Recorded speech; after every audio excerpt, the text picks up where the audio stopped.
ಗಿಚ್ಚಿ ಗಿಲಿ ಗಿಲಿ season 3 grand finale ಮುಕ್ತಾಯವಾಗಿದ್ದು ಯಾರು winner ಆಗಿದ್ದಾರೆ ಮತ್ತು ಯಾರು ರನ್ನರ್ ಅಪ್ ಆಗಿದ್ದಾರೆ ಅನ್ನುವಂತಹ ವಿಷಯ ಇವಾಗ ರಿವೀಲ್ ಆಗಿರುವಂಥದ್ದು. ಇದರ ಜೊತೆಗೆ ಅಂದರೆ ಬಿಗ್ ಬಾಸ್ನ ಒಂದು ಪ್ರೋಮೋದ ವಿಷಯ ಏನಿತ್ತು ಆ ಒಂದು ವಿಷಯ ಕೂಡ ರಿವೀಲ್ ಆಗಿರುವಂಥದ್ದು.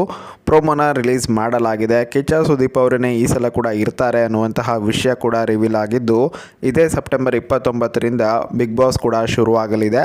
ಸೊ ಈ ಒಂದು ಖುಷಿ ಒಂದೆಡೆ ಆದರೆ ಗಿಚ್ಚಿ ಗಿಲಿಗಿಲಿನಲ್ಲಿ ಯಾರು ವಿನ್ನರ್ ಆದರೂ ಹಾಗೆಯೇ ಯಾರು ರನ್ನರ್ ಅಪ್ ಆದರು ಅಂತ ತಿಳ್ಕೊಳ್ಳುವಂತಹ ಒಂದು ಅವಕಾಶ ಕೂಡ ಎಲ್ರಿಗೂ ಕೂಡ ಸಿಕ್ತು.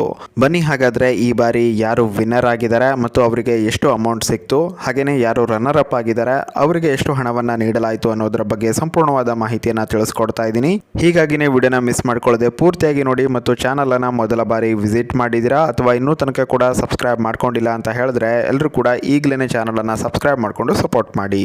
ಗಿಚ್ಚಿ ಗಿಲಿಗಿಲಿ ಸೀಸನ್ 3ನ ಗ್ರ್ಯಾಂಡ್ ಫಿನಾಲಿನಲ್ಲಿ ರಿಸಲ್ಟನ್ನು ಅನೌನ್ಸ್ ಮಾಡುವಾಗ ವೋಟರ್ಸ್ ಅಂದರೆ ಜನತೆ ಏನು ವೋಟ್ ಮಾಡಿದ್ದಾರೆ ಆ ಎಲ್ಲ ವೋಟಿನಲ್ಲಿ 50% ಕನ್ಸಿಡರ್ ಮಾಡಲಾಗಿದೆ ಮತ್ತು ಇನ್ನುಳಿದಿರುವಂತಹ 50% ಜಡ್ಜ್ಗಳ ನಿರ್ಧಾರದ ಮೇಲೆ ನಿರ್ಧರಿಸಲಾಗಿತ್ತು. ಸೊ ಇವೆರಡೂ ಕೂಡ ಸೇರಿಸಿ ಒಬ್ಬರು ವಿನ್ನರ್ ಮತ್ತೊಬ್ಬರು ರನ್ನರ್ ಅಪ್ ಅಂತ ಘೋಷಣೆ ಮಾಡಿದ್ದಾರೆ.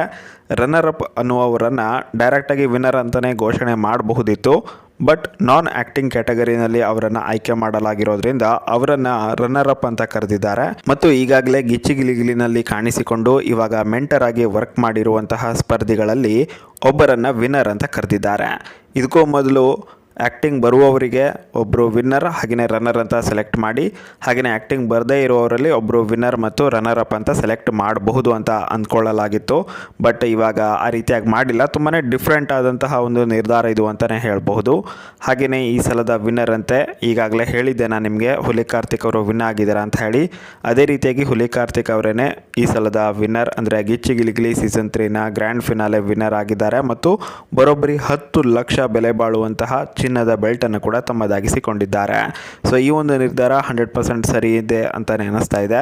ಬಟ್ ಇನ್ನೊಂದು ನಿರ್ಧಾರ ಇದೆ ನೋಡಿ, ರನ್ನರ್ ಅಪ್ ಅಂತ ಆಯ್ಕೆ ಮಾಡಿರುವಂತಹ ಒಂದು ಆಪ್ಷನ್. ಸೊ ಅದನ್ನು ಯಾರಿಗೆ ಕೊಟ್ಟಿದ್ದಾರೆ ಅಂತ ಹೇಳಿದ್ರೆ ಮಾನಸ ತುಕಾಲಿ ಅವರಿಗೆ ಕೊಡಲಾಗಿದೆ. ಹಾಗೆಯೇ ಇವರಿಗೆ ಬರೋಬ್ಬರಿ 3 ಲಕ್ಷ ಬೆಲೆ ಬಾಳುವಂತಹ ಬೆಲ್ಟನ್ನು ನೀಡಲಾಗಿರುವಂಥದ್ದು. ಸೊ ಈ ಒಂದು ನಿರ್ಧಾರ ನನಗೆ ಯಾಕೋ ಅಷ್ಟೊಂದು ಪರ್ಫೆಕ್ಟ್ ಆಗಿದೆ ಅಂತ ಅನಿಸಿಲ್ಲ.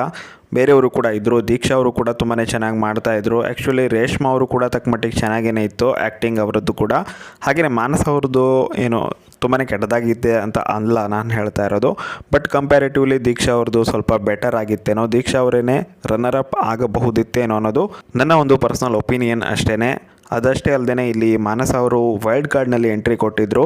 ಸೊ ಸ್ಟಾರ್ಟಿಂಗಿಂದನೇ ಇದ್ದಿದ್ದರೆ ಓಕೆ, ಬಟ್ ಸ್ಟಾರ್ಟಿಂಗಿಂದ ಇದ್ದು ಕೊನೆ ತನಕ ಆ್ಯಕ್ಟಿಂಗ್ ಮಾಡಿರೋರಲ್ಲಿ ಒಬ್ಬರನ್ನು ಆಯ್ಕೆ ಮಾಡಿದರೆ ಇನ್ನೂ ಕೂಡ ಬೆಟರ್ ಆಗಿರ್ತಾ ಇತ್ತು ಏನೋ ಅನ್ನೋದು ನನ್ನ ಒಂದು ಪರ್ಸ್ನಲ್ ಒಪಿನಿಯನ್ ಆಗಿದೆ. ನಿಮ್ಮ ಪ್ರಕಾರ ನಿಮ್ಮ ಒಪಿನಿಯನ್ ಏನು? ನಿಮಗಿದು ಸರಿ ಅಂತ ಅನ್ನಿಸ್ತಾ ಇಲ್ವಾ? ನಿಮ್ಮ ಅಭಿಪ್ರಾಯವನ್ನು ಕಮೆಂಟ್ ಮಾಡಿ. ವಿಡಿಯೋ ಇಷ್ಟ ಆದರೆ ಲೈಕ್ ಮಾಡಿ, ಶೇರ್ ಮಾಡಿ.